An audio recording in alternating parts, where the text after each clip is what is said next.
আমার দেশে হারামজাদার সংখ্যা বাড়ার কারণে ইসলাম বিদ্বেষীদের সংখ্যা বেড়ে গেছে, নাস্তিকদের সংখ্যা বেড়ে গেছে, মুরতাদের সংখ্যা বেড়ে গেছে, আল্লাহ বিদ্রোহীদের সংখ্যা বেড়ে গেছে, রাসূল বিদ্রোহীদের সংখ্যা বেড়ে গেছে, কোরআনের বিরোধীদের সংখ্যা বেড়ে গেছে। ঠিক না ঠিক ভাইয়ারা আমার? আল্লাহ তাআলা কোরআনুল কারীমের সূরাতুল কলামের মধ্যে বলেছেন উতুল্লিম বাদা যালিকা জালিম। আল্লাহ বলেন যারা হারামজাদা তাদের জন্মের ঠিক নাই, যাদের বাবাকে সে জানে না, এই মানুষগুলো আমি আল্লাহর বিরুদ্ধেই কথা বলবে, আমার রাসূলের বিরুদ্ধেই কথা বলবে, কোরআনের বিরুদ্ধেই কথা বলবে, হাদিসের বিরুদ্ধেই কথা বলবে। বলেন তো এমন বিরোধীবাদীদের সংখ্যা বর্তমানে কম না বেশি? যেই সমস্ত মানুষগুলো আজকে স্লোগান দিচ্ছে, যেই সমস্ত মানুষগুলো আজকে স্লোগান দিচ্ছে রাজনীতির সাথে কোরআনের সাথে কোনো সম্পর্ক নাই, আমি আপনাদের কাছে জানতে চাই ইসলামের সাথে রাজনীতির সাথে সম্পর্ক আছে নাকি নাই? রাজনীতির সাথে কোরআনের সাথে সম্পর্ক আছে নাকি নাই? হে আমার ভাইয়ারা, বন্ধুরা আমার, যারা কোরআনের রাজনীতিকে অস্বীকার করবে, যারা কোরআনের রাজনীতিকে অস্বীকার করবে, যারা ইসলামী রাজনীতিকে অস্বীকার করবে, তাদের ঈমান থাকবে না, ঈমান চলে যাবে। আর যারা বলবে আমরা শরিয়া ইসলামী বিশ্বাস করি না, ইসলামী শরিয়া আইনে আমরা বিশ্বাস করি না, এরে ভাই তার বাবা মুসলমান হতে পারে, তার মা মুসলমান হতে পারে, সে মুসলমান হতে পারে, মাঝে মধ্যে টুপি মাথায় দিতে পারে, নামাজ পড়তে পারে, আল্লাহর কসম তার ঈমান নাই, ঈমান নাই, ঈমান নাই। কোন মুসলমানের সন্তান এমন স্লোগান দিতে পারে না যে আমরা ইসলামী শরিয়ায় বিশ্বাস করি না, বলি নাউজুবিল্লাহ। এরা মুসলমান হওয়ার পরেও, মুসলমানের ঘরে জন্ম নেওয়ার পরেও দাড়ি পেকে গেল, চুল পেকে গেল, শরীরের চামড়া ঢিলে হয়ে গেল, এরপরও এরা এমন কথা কেন বলে, এমন কথা তারা কেন বলে যে আমরা ইসলামী রাজনীতিতে বিশ্বাস করি না, ইসলামী শরিয়া আইনে আমরা বিশ্বাস করি না? তার একটাই কারণ ভাইয়ারা আমার, বন্ধুরা আমার, এরা ভালো করে জানে ইসলামী রাজনীতি করতে গেলে চুরি করা যাবে না, ইসলাম মেনে রাজনীতি করতে গেলে, কোরআনের রাজনীতি করতে গেলে, ইসলামী শরিয়ার রাজনীতি করতে গেলে আমরা চুরি করতে পারবো না, ডাকাতি করতে পারবো না, দর্শন করতে পারবো না, রাতের অন্ধকারে মদ পান করে কেলাবে কেলাবে দেশের সুন্দরী মেয়েদের চরিত্র নষ্ট করতে পারবো না, তাদেরকে চাকরি দেওয়ার কথা বলে তাদের দেহভোগ করতে পারবো না। এই জন্যই তারা ইসলামী রাজনীতিকে পছন্দ করে না। তারা ভালো করে জানে ইসলামী রাজনীতি করতে গেলে, ইসলামী শরিয়া মোতাবেক রাজনীতি করতে গেলে, আল্লাহর কোরআন দিয়ে দেশ চালাইতে গেলে আমরার দেশের সম্পদ বিদেশ পাচার করে বেগম পাড়ায় বাড়ি গাড়ি করতে পারবো না। কথা ঠিক না বেঠি? তাই মুসলমান হিসাবে একটা কথা মনে রাখবেন, নামাজ পড়া যেমন ফরজ, কোরআন তিলাওয়াত যেমন ফরজ, হজ উমরা করা যেমন ফরজ, পর্দা করা যেমন ফরজ, আল্লাহর জমিনে আল্লাহর দিন প্রতিষ্ঠিত করার আন্দোলন করা ফরজ, আল্লাহর কোরআনকে সংবিধান বানানোর আন্দোলন করা এটাও ফরজ। ভাইয়েরা আমার, যদি আপনি মুসলমান হয়ে থাকেন, কখনো কোরআনের রাজনীতিকে আপনি লাথি মারতে পারেন না, কোরআনের রাজনীতিকে আপনি বয়কট করতে পারেন না। দীর্ঘ 16টি বৎসর আমরা পেশিবাদের শিকলের মধ্যে আবদ্ধ ছিলাম, কিন্তু আমরা মনে করেছি জালিম বিদায় নিয়েছে, পেশিষ্ট বিদায় নিয়েছে, আমরা শান্তিতে থাকতে পারবো, সুখে থাকতে পারবো, আমরা দুনিয়ার জীবনটা কমাস কম একটু নিরাপদে কি করতে পারবো, কাটাইতে পারবো। কিন্তু না না, বর্তমান সময়ে আমরা দেখতে পাই চাঁদাবাজির অভাব নাই, টেন্ডারবাজির অভাব নাই, খুন খারাপের অভাব নাই, অন্যায় অনাচার ব্যভিচার জুলুমের অভাব নাই। কথা ঠিক না বেঠি? এই দেশের মধ্যে আমরা কোনোদিন শান্তি পাবো না। বাবার রাজনীতি করো আমরা শান্তি পাবো না, স্বামীর রাজনীতি করো আমরা শান্তি পাবো না। যদি শান্তি পেতে হয় একমাত্র কেবল মাত্র আল্লাহর কোরআনের রাজনীতি করলে শান্তি পাওয়া যাবে। যেদিন আমার আপনার সংবিধান আল্লাহর কোরআন হয়ে যাবে, বাবার সংবিধান দেখলাম, স্বামীর সংবিধান দেখলাম, অমকের সংবিধান দেখলাম, কিন্তু আমরা কোনোদিন শান্তি পাই না। এই দেশের মানুষ কোনোদিন শান্তি পায় না। এখন একটা মাত্র শুধুমাত্র সংবিধান দেখা বাকি, সেই সংবিধানটা হলো আল্লাহর কোরআন। কথা ঠিক না বেঠিক ভাইয়ারা আমার? আল্লাহর কোরআনকে সংবিধান মানা ছাড়া এই জমিনে কোনোদিন শান্তি পাওয়া যাবে না, শান্তির আশা করা যাবে না। কথা ঠিক না বেঠিক ভাইয়ারা আমার? একটাবার চিন্তা করে দেখেন ভাইয়ারা আমার, বর্তমান সময়ে গুম খুন হত্যার কোনো অভাব নাই, লুটতরাজের কোনো অভাব নাই। হে আমার ভাইয়ারা, বন্ধুরা আমার, আগে যেইভাবে আমার আপনার মা বোনেরা সতীত্ব নষ্ট করতে হয়েছে, এখনো একদল আমার আপনার মা বোনদের সতীত্ব নষ্ট করে। ঠিক না বেঠিক ভাইয়ারা আমার? এখনো আমার দেশের মধ্যে গুম করা হয় হচ্ছে, খুন করা হচ্ছে, প্রকাশ্যে মানুষদেরকে হত্যা করা হচ্ছে কি হচ্ছে না ভাইয়ারা আমার?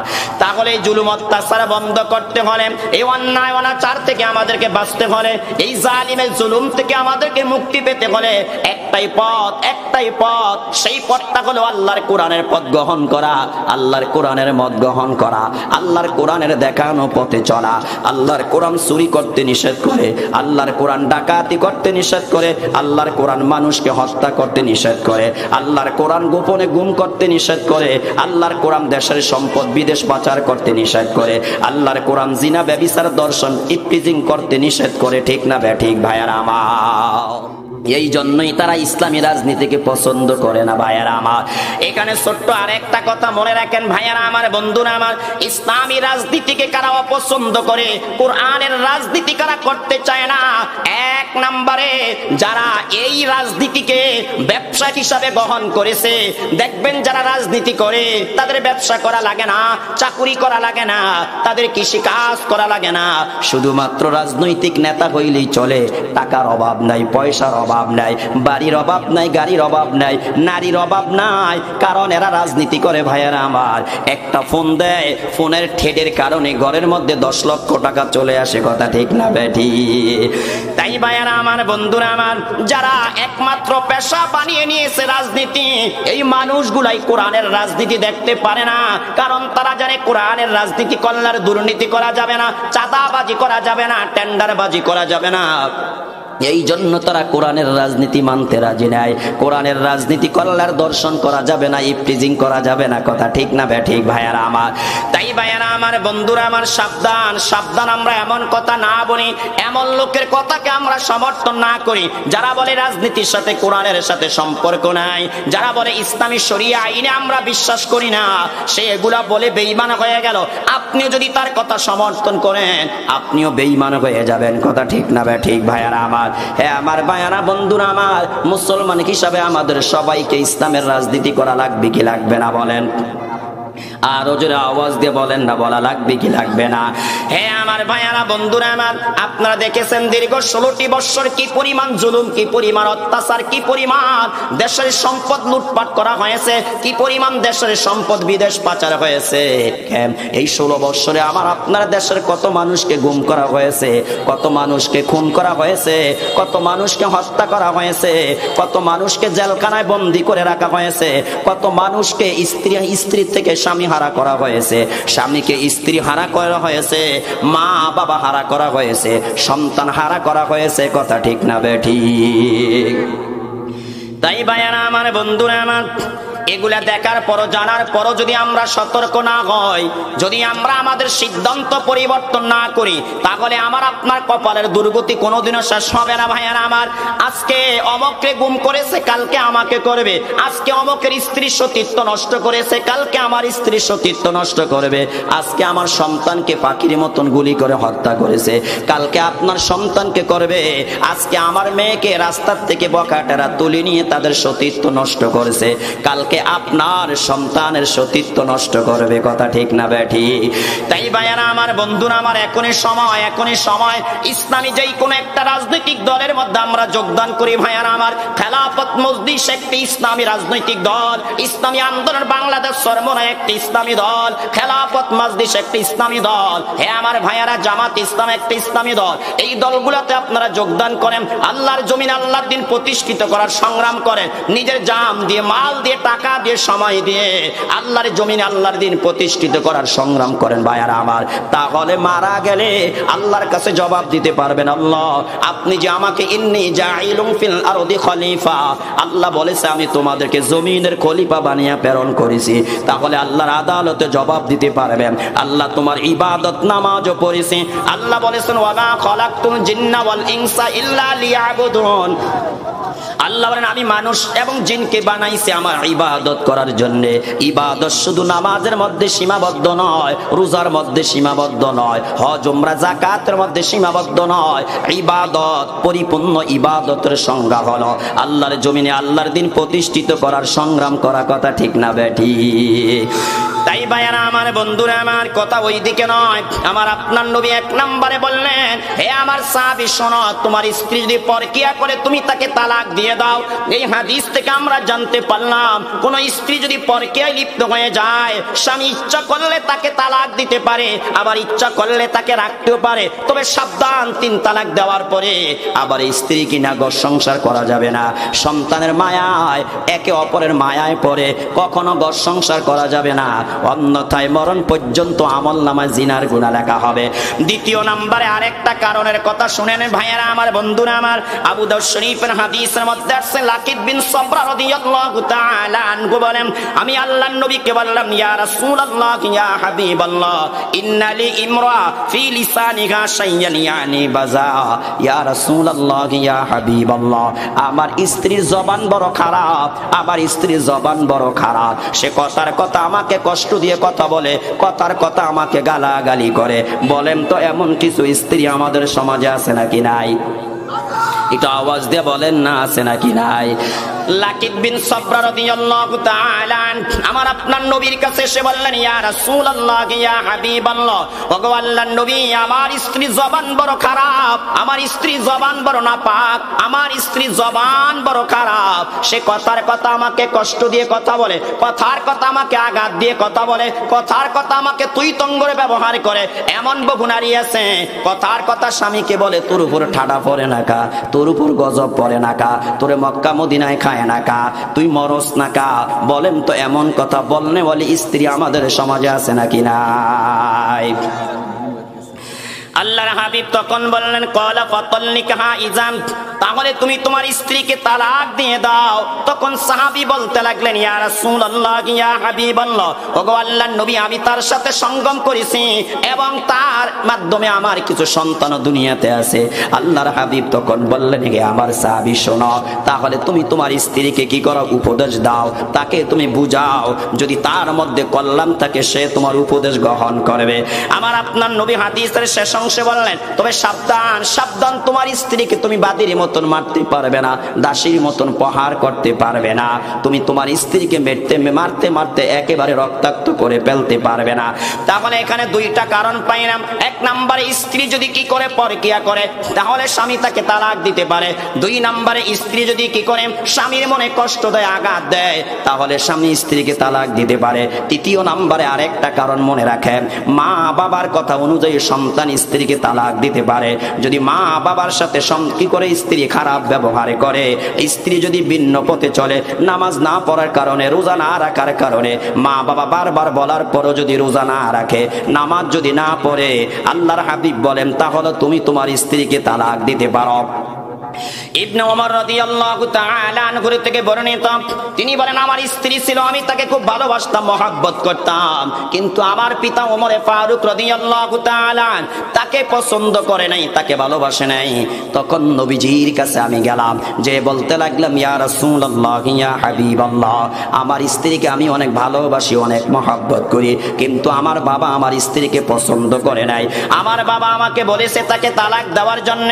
তখন আমার আপনার নবী বললেন, ইবনে ওমর শোনো, তুমি তোমার বাবার কথা মতে তোমার স্ত্রীকে তালাক দিয়ে দাও, কারণ তোমার বাবার সন্তুষ্টির মধ্যে তোমার জন্য রয়েছে জান্নাত। তাই ভাইয়ারা আমার, বন্ধুরা আমার, বর্তমান সময়ে দেখা যায় মা বাবার কথা মতে স্ত্রীকে তালাক দেয় নাই, বরং স্ত্রীর কথা মতে মা বাবাকে তালাক দেয়। ঠিক না বেঠি? তাই ভাইয়ারা আমার, বন্ধুরা আমার, মা বাবা যদি লিগ্যাল ভাবে বলে, তাহলে সন্তান মা বাবার কথা অনুযায়ী স্ত্রীকে তালাক দিতে পারে। যেমন ইব্রাহিম আলাইহিস সালামের সন্তান ইসমাঈল আলাইহিস সালাম যখন বিয়ে করলেন, বাবা তার বাড়ির থেকে দূরে চলে গেলেন, মাঝে মধ্যে সন্তানের বাড়িতে আসতেন খোঁজ খবর নেওয়ার জন্য। বুখারী শরীফের কিতাবুল আম্বিয়ার মধ্যে আছে, ইব্রাহিম আলাইহিস সালাম একদিন তার সন্তান ইসমাঈলের বাড়িতে আসলেন, এসে সালাম দিলেন, সালাম দিয়ে প্রশ্ন করলেন, ঘরে কে? বলে, আমি ইসমাঈলের স্ত্রী। বলে, কেমন আছো? বলে, ভালো নাই।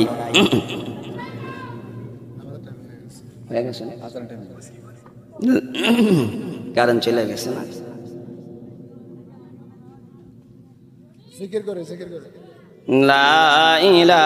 তোমরা কেমন আছো? বেশি ভালো নাই, বেশি ভালো অবস্থানে নাই, ঠিক মতন খেতে পারি না, পড়তে পারি নাই। ইব্রাহিম নবী বললেন, ঠিক আছে আমি চলে গেলাম, তোমার স্বামী আসার পরে আমার সালাম দিবা আর বলবা ঘরের চৌকাঠটা যেন পাল্টে ফেলে। এটা হাদিসের কথা, বুখারী শরীফের হাদিস।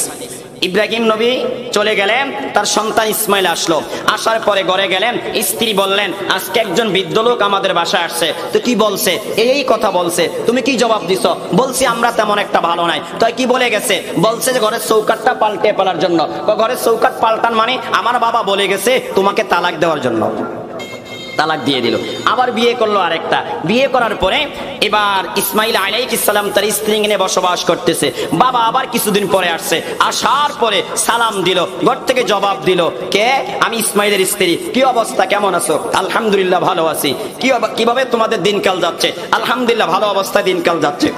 পরে বললেন, তোমার স্বামী যখন বাড়িতে আসবে তোমার স্বামীকে আমার সালাম দিবে আর তোমার স্বামীকে বলবে ঘরের চৌকাঠটা যেন আরো মজবুত করে। সুবহানাল্লাহ বলবেন না? আগে বলছে চৌকাঠ কি করার জন্য? পাল্টানোর জন্য। আর এখন বলছে চৌকাঠ কি করার জন্য? মজবুত করার জন্য। এবার ইসমাইল আলাইহিস সালাম বাড়িতে আসলেন। বাড়িতে আসার পরে জিজ্ঞেস করলেন, কথাবার্তা হলো। স্ত্রী তখন বললেন, একটা লোক আসছে। তখন বললেন, সে আমার বাবা। কি বলছে? প্রশ্ন করছে, কিভাবে তোমাদের দিনকাল যায়? আমি জবাব দিছি আলহামদুলিল্লাহ ভালো অবস্থায় যায়। সর্বশেষ কি বলে গেছে? বলে গেছে আপনার ঘরের চৌকাঠটা যেন আরো মজবুত করেন। আমার বাবা বলে গেছে তোমাকে যেন আরো দ্বীনি তালিম তাআল্লুম দেই, তোমার বিশ্বাস তোমার তাওয়াক্কুল যাতে আরো মজবুত হয় বলি সুবহানাল্লাহ। তাহলে মা বাবার কথা অনুযায়ী, লিগ্যাল কথা অনুযায়ী, মা বাবার কথা অনুযায়ী সন্তান স্ত্রীকে তালাক দিতে পারে, কিন্তু স্ত্রী কান কথা শুনে মা বাবাকে কখনো সন্তান তালাক দিতে পারে না। বর্তমানে অবস্থা এমন কিনা ভাইয়েরা আমার, স্ত্রী সারাদিন ফোনে স্বামীর কান বাড়ি করে রাখে। তোমার মা এটা বলছে, তোমার বাবা এটা বলছে, তোমার বোনে এটা বলছে, তোমার ভাই এটা বল, কিন্তু সে কি বলছে এটা একটাও বলে না।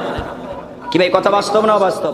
শরীফের হাদিসের মধ্যে আসছে, আমার আপনার নবী একদিন সাহাবাই কেরামদের উদ্দেশ্যে ভাষণ দিলেন। নবীজি ভাষণ দিতে যে বললেন, লা তাদরিবু ইমা আল্লাহ, হে আমার সাহাবীরা, তোমরা তোমাদের স্ত্রীদেরকে প্রহার করবে না। তোমরা আল্লাহ তাআলার বান্দীদেরকে, বাদীদেরকে প্রহার করো না। তোমরা তোমাদের স্ত্রীদেরকে মারধর করবে না। নবী যখন এই কথা বলে দিলেন, তখন সাহাবীরা তাদের স্ত্রীদেরকে প্রহার করে না। প্রহার তো করে না, শাসন পর্যন্ত করে না। যখন সাহাবাই কেরাম তাদের স্ত্রীদেরকে প্রহার করে নাই, শাসন করা বন্ধ করে দিলেন, প্রহার করা বন্ধ করে দিলেন, তখন স্ত্রীরা স্বামীর অবাধ্য হতে লাগলো, স্বামীর অবাধ্য হতে লাগলো। তখন ওমরে ফারুক রাদিয়াল্লাহু তাআলা আমার আপনার নবীর কাছে আসলেন। এসে বলতে লাগলেন, ইয়া রাসূলুল্লাহ, ইয়া হাবিবাল্লাহ, যাইরনান নিসা আলা আজওয়াজিহিন্না। নারীরা তাদের স্বামীর অবাধ্য হতে লাগছে। নারীরা স্বামীর কথা শুনে না, কথা মতে চলে না। যখন থেকে আপনি আদেশ জারি করে দিয়েছেন কোন স্বামী যাতে তার স্ত্রীকে প্রহার না করে, আঘাত না করে। ওমর ফারুক রাদিয়াল্লাহু তাআলা যখন নবীজির কাছে এসে অভিযোগ করলেন, তখন আমার আপনার নবী ফারাক্কাসা ফি দরবিহিন্না, তখন নবীজি তাদেরকে অনুমতি দিয়ে দিলেন, প্রয়োজনে স্বামী স্ত্রীকে প্রহার করতে পারবে, আঘাত করতে পারবে, মারতে পারবে, স্ত্রীকে শাসন করতে পারবে। নবী যখন আবার শাসন করার অনুমতি দিলেন, এবার যখন স্বামীরা স্ত্রীর অন্যায় দেখলে শাসন করতে লাগলেন, এবার দলে দলে ওই সাহাবীদের স্ত্রীরা আমার আপনার নবীর স্ত্রীদের কাছে এসে অভিযোগ করতে লাগলো, হে আম্মা জান, আপনি একটু নবীজির কাছে বলবেন আমাদের স্বামীরা আমাদেরকে বেদর প্রহার করে, আঘাত করে। যখন দলে দলে নারীরা আবার আপনার নবীর স্ত্রীদের কাছে আসতে লাগলো, স্বামীদের বিরুদ্ধে অভিযোগ করতে লাগলো, ভাইয়ারা আমার, বন্ধুরা আমার, সাহাবী বলেন, ফাআতাফা বিআলি রাসূলিল্লাহি সাল্লাল্লাহু আলাইহি ওয়াসাল্লাম নিসাউন কাসীরুন ইয়াশকুনা আজওয়াজাহুন্না। অধিকাংশ নারীরা যখন নবীজির স্ত্রীদের কাছে এসে অভিযোগ করতে লাগলেন, আমাদের স্বামীরা আমাদেরকে প্রহার করতেছে, মারধর করতেছে, শাসন করতেছে, তখন নবীজি সাল্লাল্লাহু আলাইহি ওয়াসাল্লাম সাহাবায়ে কেরামদেরকে ডেকে বললেন, হে আমার সাহাবীরা শোনো, তোমরা তোমাদের স্ত্রীদেরকে প্রহার করতেছো, মারতেছো, তাদেরকে শাসন করতেছো। তোমাদের স্ত্রীরা আমার স্ত্রীদের কাছে এসে অভিযোগ করতেছে। তখন আমার আপনার নবী বললেন, লাইসা উলাইকা বিখিয়ারিকুম, তবে শুনে রাখো, জেনে রাখো, তোমরা যারা স্ত্রীদেরকে প্রহার করো, আঘাত করো, মারধর করো, মারতে মারতে রক্তাক্ত করে ফেলো, তোমরা কখনো ভালো পুরুষ হতে পারো না, তোমরা কখনো ভালো পুরুষ হতে পারো না, তোমরা কখনো আদর্শবান পুরুষ হতে পারো না। কথা ঠিক না বেঠি? ভাইয়েরা আমার, বন্ধুরা আমার, এই হাদিস দ্বারা আমরা জানতে পারলাম ইসলামে নারীকে প্রহার করার অনুমতি দিয়েছে, আঘাত করার অনুমতি দিয়েছে। প্রয়োজনে স্বামী স্ত্রীকে শাসন করতে পারবে, প্রহার করতে পারবে, আঘাত করতে পারবে, মারতে পারবে, তবে এমন ভাবে মারতে পারবে না যে স্ত্রী রক্তাক্ত হয়ে যাবে, স্ত্রী অঙ্গহানি হয়ে যাবে। বিশেষ করে মারতে যে তার চেহারার মধ্যে প্রহার করা যাবে না, তার চেহারার মধ্যে আঘাত করা যাবে না। কিন্তু পরবর্তীতে আমার আপনার নবী বলে দিলেন, যেই পুরুষ কথার কথা স্ত্রীকে প্রহার করে, আঘাত করে, ওই পুরুষ কখনো আদর্শবান পুরুষ হতে পারে না, কোনো উত্তম পুরুষ হতে পারে না, কোনো ভালো পুরুষ হতে পারে না। কথা ঠিক না বেঠি? অপরে বর্ণনা আসছে, ভাইয়ারা আমার, বন্ধুরা আমার, মুসলিম শরীফের লম্বা একটা হাদিসের একাংশের মধ্যে আসছে, আন জাবির রাদিয়াল্লাহু তাআলা আনহু قال قال رسول الله صلى الله عليه وسلم ইত্তাকুল্লাহা ফিন নিসা। আমার আপনার নবী একদিন ভাষণ দিতে যেয়ে বললেন, হে আল্লাহর বান্দারা, হে আল্লাহর বান্দারা, তোমরা আল্লাহকে ভয় করো, নারীদের বিষয়ে তোমরা আল্লাহকে ভয় করো, স্ত্রীদের বিষয়ে তোমরা আল্লাহকে ভয় করো। আমার আপনার নবী ভাষণ দিতে যে এক পর্যায়ে বললেন, হে দুনিয়ার পুরুষেরা, তোমরা নারীদের বিষয়ে আল্লাহকে ভয় করো। নবীজি তারপরে বললেন, ফাইন্নাকুম আখাযতুমুকুন্না বিআমানিল্লাহ, তোমরা তো তাদেরকে গ্রহণ করেছো আল্লাহ তাআলার আমানত হিসাবে। হে জগতের পুরুষরা শোনো, তোমরা তোমাদের স্ত্রীদেরকে গ্রহণ করেছো আল্লাহ তাআলার আমানত হিসাবে, তোমরা তাদেরকে গ্রহণ করেছো। ওয়াস্তাহলালতুম ফুরুজাকুন্না বিকালিমাতিল্লাহ, আল্লাহ তাআলার কালিমার দ্বারাই তোমরা তাদের লজ্জাস্থান কি করেছো? হালাল করেছো। তোমাদের জন্য তোমাদের স্ত্রীদের যৌনাঙ্গ হালাল করা হয়েছে আল্লাহ তাআলার কালিমার মাধ্যমে। নবী তারপরে বললেন, ওয়ালাকুম আলাইহিন্না আল্লা ইউতিনা পুরুষাকুম আহাদান তাকরাহুনা। হে আমার মা বোনেরা, হাদিসের এই অংশের অনুবাদটা একটু মরণ পর্যন্ত মনে রাখেন। আমার আপনার নবী 3 নম্বরে বললেন, নারীদের উপরে স্বামীদের হক হলো, স্ত্রীদের উপরে স্বামীদের হক হলো আল্লাহ ইউতিনা পুরুষাকুম আহাদা, স্বামীর বেডরুমের মধ্যে ভিন্ন কোনো পুরুষকে জায়গা দিতে পারবে না, স্বামীর একান্ত রুমের মধ্যে বেগানা পুরুষকে স্থান দিতে পারবে না, স্বামীর একান্ত বেডরুমের মধ্যে অন্য কোনো বেগানা পুরুষকে বসতে দিতে পারবে না, শুইতে দিতে পারবে না, শয়ন করতে দিতে পারবে না। আমার আপনার নবী বলেন, তাকরাহুনা, যেই পুরুষের কথা শুনলে স্বামী মনে কষ্ট পাবে, আঘাত পাবে, স্বামী মনে ব্যথা পাবে, এমন কোন পুরুষকে তোমার স্বামীর ঘরে, স্বামীর বেডরুমে শুইতে দিও না। কথা ঠিক না ভাই? ঠিক। হে পর্দার আড়ালের মা বোনের, আমার আপনার নবী 3 নম্বরে বললেন, হে জগতের নারীরা শোনো, তোমার কাছে তোমার স্বামীর পাওনা হলো সাবধান, সাবধান, স্বামীর ঘরে বেগানা পুরুষকে ঢুকতে দিতে পারবে না, স্বামীর বেডরুমে বেগানা পুরুষকে ঢুকতে দিতে পারবে না। অর্থাৎ তোমার 3.5 হাত বডিটা তোমার স্বামীর জন্য হলো রিজার্ভ, তোমার 3.5 হাত বডিটা তোমার স্বামীর জন্য আমানত। এই আমানতের খেয়ানত করা যাবে না। অন্য কোন পুরুষকে তোমার শরীরে টাচ করতে দিতে পারবে না, অন্য কোন পুরুষকে তোমার শরীরের সৌন্দর্য দেখাইতে পারবে না, অন্য কোন পুরুষের সাথে তোমার স্বামীর হক তুমি বিলিয়ে দিতে পারবে না, অন্য কোন পুরুষের সাথে তুমি কোন হোটেলে থাকতে পারবে না, কোন পার্কে সময় দিতে পারবে না, কোন মার্কেটে সময় দিতে পারবে না, কোন বেগানা পুরুষের সাথে তুমি ঘুরতে যেতে পারবে না। এবার কক্সবাজার বলেন, ফটিকছড়ি বলেন, চাঁদপুর মিনি কক্সবাজারে বলেন না কেন, এবার পার্ক বলেন না কেন, আল্লাহর হাবিব বলেন, সাবধান, সাবধান, স্বামীর হক বেগানা পুরুষকে দিতে পারবে না। কথা ঠিক না ব্যাঠি? অথচ বর্তমান সময়ে দেখা যায় বহু মা বোন রয়েছে স্বামীর হককে তোয়াক্কা করে না। ভাইয়ারা আমার, ঘন্টার পরে ঘন্টা বেগানা পুরুষের সাথে কথা বলে, বেগানা পুরুষের সাথে প্রেমের গল্প করে, কখনো অডিও কলে, কখনো ভিডিও কলে, কখনো মেসেঞ্জারে, কখনো রং নাম্বারে, কখনো হোয়াটসঅ্যাপে, কখনো ইমুতে, আসে নাকি নাই ভাইয়ারা আমার? হ্যাঁ পর্দার আড়ালের মা বোনেরা সাবধান সাবধান। আমার আপনার নবী বলেন, তোমরা তোমাদের স্বামীদের হক নষ্ট করো না, স্বামীর আমানতের খেয়ানত করো না, এটা তোমার কাছে তোমার স্বামীর পাওনা কথা, ঠিক না বেঠি? আল্লাহর হাবিব তারপরে বললেন, শুনেন মা বোনেরা আমার, ফাইন ফাআলনা যালিকা ফাদরিবুহুন্না দরবান গায়রা মুবাররাহিন।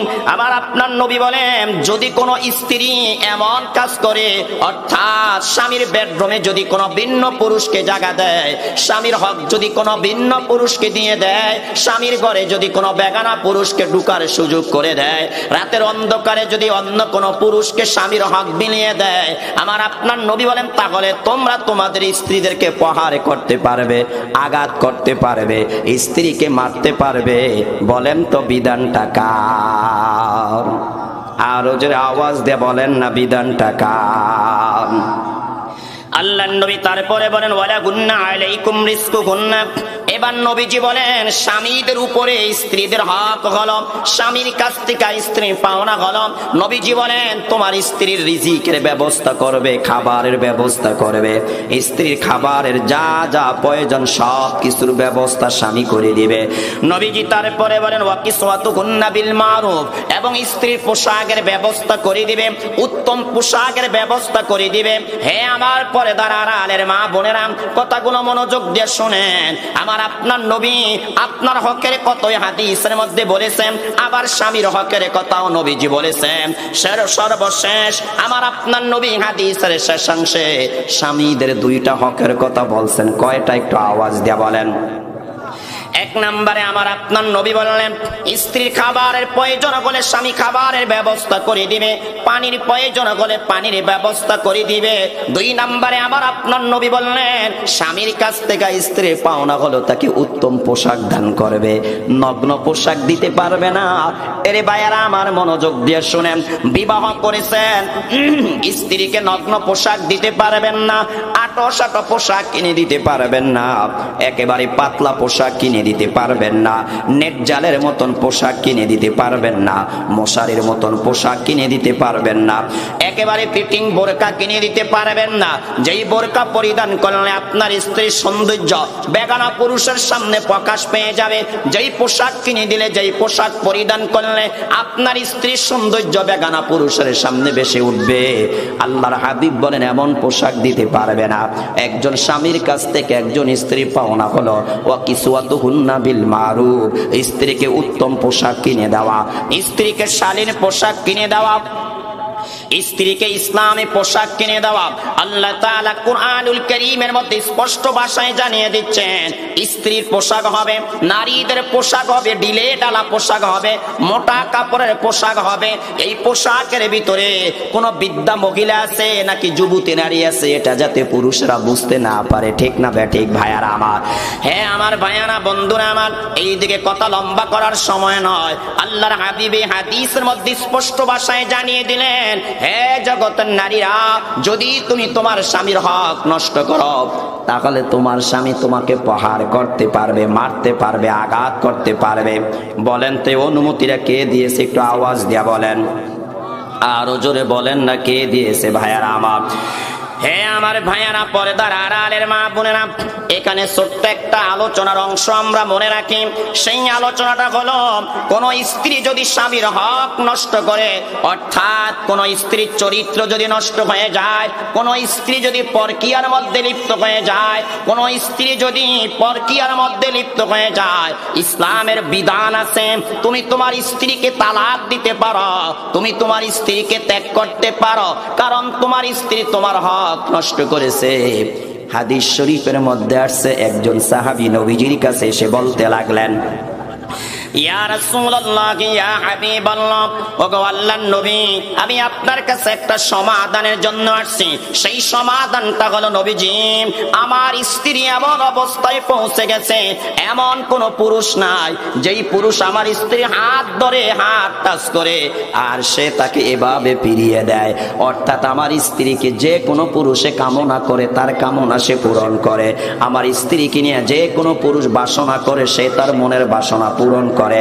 অর্থাৎ আমার স্ত্রী পরকিয়া করে, আমার স্ত্রী দায়ুস হয়ে গেছে, আমার স্ত্রী জিনা ব্যভিচারে লিপ্ত হয়ে গেছে। আমার আপনার নবী তখন তাকে বললেন, হে আমার সাহাবী, তুমি তাকে তালাক দিয়ে দাও, তুমি তাকে তালাক দিয়ে দাও, তুমি তাকে বিদায় করে দাও। যখন এই কথা বললেন তখন সাহাবী বলতে লাগলেন, ইয়া রাসূলুল্লাহ, ইয়া হাবিবাল্লাহ, আমি তাকে অনেক ভালোবাসি, অনেক মহব্বত করি, আমি তাকে অনেক পছন্দ করি। এমন কি তার থেকে আমার কিছু সন্তানও আছে, যেই সন্তানগুলোকে আমি মহব্বত করি, ভালোবাসি। আমার আপনার নবী বললেন, তাহলে তুমি তাকে রেখে দাও, তাহলে তুমি রেখে দাও। তবে তাকে উপদেশ দিতে পারো, তবে তাকে বুঝাইতে পারো, তাকে নসিহত করতে পারো। যদি তার কপালে হেদায়েত থাকে তাহলে সে হেদায়েত গ্রহণ করবে। ও আমার ভাইয়ারা, পর্দার আড়ালের মা বোনেরা, এই হাদিস থেকে আমরা কি বুঝতে পারলাম, কি জানতে পারলাম? কোন স্ত্রী যদি পরকীয়ায় লিপ্ত হয়ে যায়, স্বামীর হক যদি নষ্ট করে ফেলে, স্বামীর হক যদি বেগানা পুরুষকে দিয়ে দেয়, আমার আপনার নবী বলেন, স্বামী ইচ্ছা করলে এই স্ত্রীকে তালাক দিতে পারে। বলেন পারে কি পারে না ভাইয়ারা আমার? একটা পুরুষ মাথার গাম পায়ে পেলে সারাক্ষণ কষ্ট করে শুধুমাত্র স্ত্রীকে সুখে রাখার জন্য, ঠিক না ব্যাঠি কথা বলেন, নিজের জীবন বাজি রেখে কামাই করে মাথার গাম পায়ে পেলে রে ভাই। কেন? শুধুমাত্র স্ত্রীকে ভালো রাখার জন্য, সুখে রাখার জন্য, স্ত্রীর মনে খুশি খুশি করার জন্য। সেই স্ত্রী যদি গোপনে স্বামীর হক নষ্ট করে, বলেন তো কোনো পুরুষ কি এটা মেনে নিতে পারে? হে আমার ভাইয়ারা, বন্ধুরা আমার, তাই আমার আপনার নবী বললেন, তোমার স্ত্রী যদি পরকিয়া করে তুমি তাকে তালাক দিতে পারো। হে আমার ভাইয়ারা, বন্ধুরা আমার, বলেন তো বর্তমান সমাজে তালাক আছে নাকি নাই? একটু আওয়াজ দিয়ে বলেন না, তালাক আছে নাকি নাই? হে আমার ভাইয়ারা, বন্ধুরা আমার, আমার দেশের ভিতরে দেখবেন বহু বিবাহিত পুরুষ আছে, তালাক দিতে দেরি, আবার তালাক দেওয়া স্ত্রীকে নিয়ে ঘর সংসার করতে দেরি হয় না। বলেন তো আছে নাকি নাই? মুসলমান ভাইয়েরা আমার, এখানে একটি মাসআলা মনে রাখেন, কোন স্বামী যদি তার স্ত্রীকে 3 তালাক দিয়ে দেয়, ওই স্বামীর জন্য এই স্ত্রী হারাম হয়ে যায়। আল্লাহ তাআলা স্পষ্ট ভাষায় জানিয়ে দিচ্ছেন, হে জগতের পুরুষরা শোনো, হাত্তা তানকিহা যাওজান গায়রা, কোন পুরুষ যদি, কোন স্বামী যদি তার স্ত্রীকে 3 তালাক দিয়ে দেয়, আল্লাহ বলেন তাহলে এই স্ত্রী স্বামীর জন্য হারাম হয়ে যায়। আল্লাহ বলেন ওই পর্যন্ত স্বামীর জন্য স্ত্রী হালাল হবে না, যে পর্যন্ত স্ত্রী ইদ্যত পূরণ না করে 3 মাস ইদ্যত পালন করার পর অন্য জায়গায় তার বিয়ে হবে। এই বিয়েটা হবে এমন ভাবে, পূর্বে যেমন ভাবে বিয়ে বসেছিল ঘর সংসার করার জন্য, এমনই ঘর সংসার করার জন্য বিয়ে বসবে। এই বিয়ে বসার পরে দ্বিতীয় স্বামী যদি মারা যায়, অথবা দ্বিতীয় স্বামী যদি তাকে কোনো কারণে তালাক দিয়ে দেয়, আবার সে 3 মাস ইদ্যত পালন করবে। ইদ্যত পালন করার পর এবার ইচ্ছা করলে প্রথম স্বামী তাকে বিয়ে করতে পারবে। এর পূর্বে বিয়া করার অনুমতি নাই। বিধানটা কার? বলেন না, বিধানটা কার?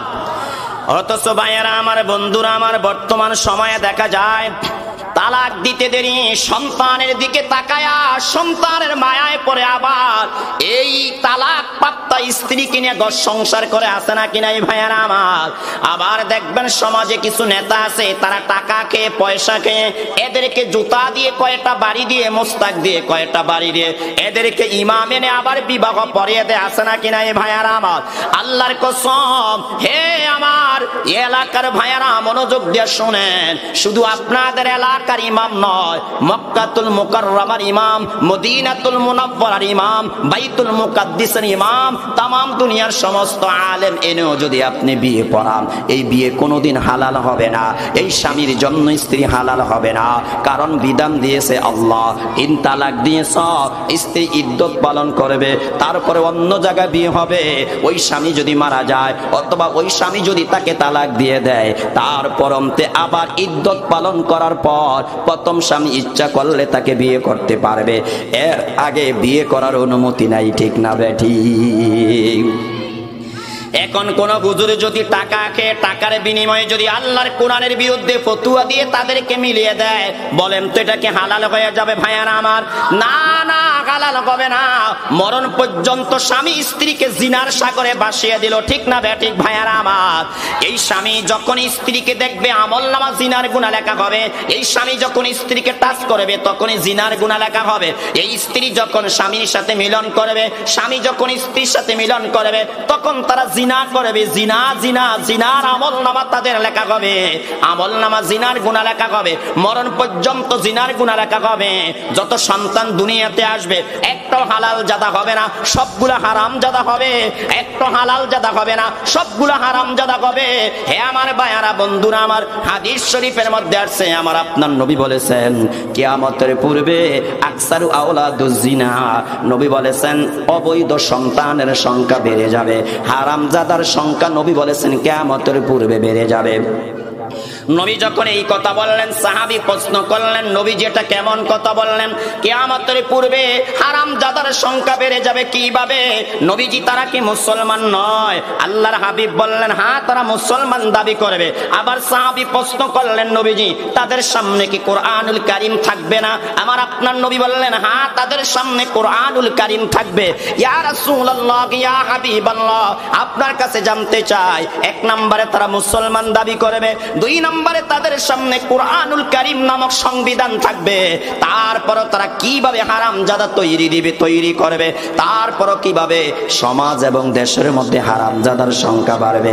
আমার আপনার নবী জবাব দিলেন, শোনো শোনো, ওই সময় স্বামী তার স্ত্রীকে তালাক দিবে, তালাক দেওয়ার পরে অস্বীকার করবে, আবার এই তালাক প্রাপ্তা স্ত্রীকে নিয়ে ঘর সংসার করবে।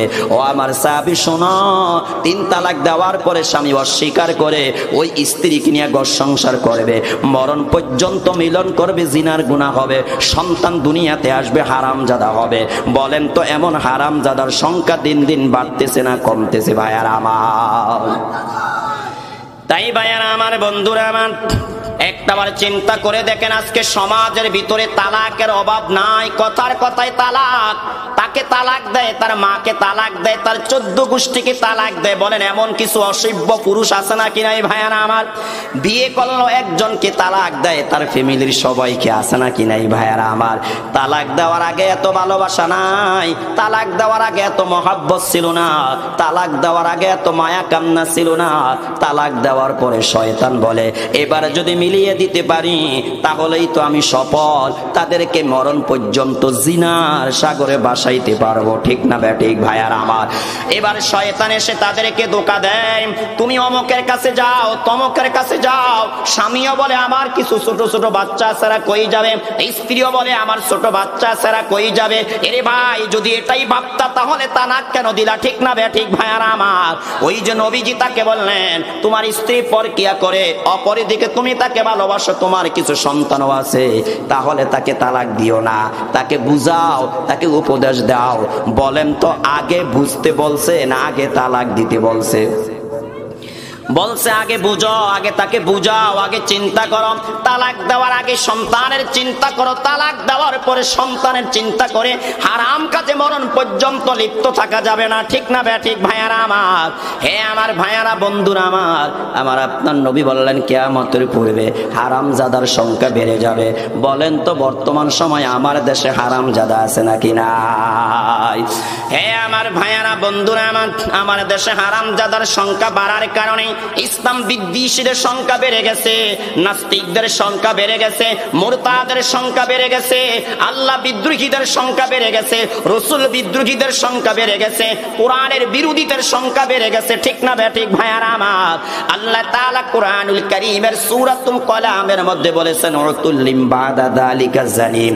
আল্লাহ বলেন যারা হারামজাদা তাদের জন্মের ঠিক নাই, যাদের বাবাকে সে জানে না, এই মানুষগুলো আমি আল্লাহর বিরুদ্ধেই কথা বলবে, আমার রাসূলের বিরুদ্ধেই কথা বলবে, কোরআনের বিরুদ্ধেই কথা বলবে, হাদিসের বিরুদ্ধেই কথা বলবে। বলেন তো এমন বিরোধীবাদীদের সংখ্যা বর্তমানে কম না বেশি?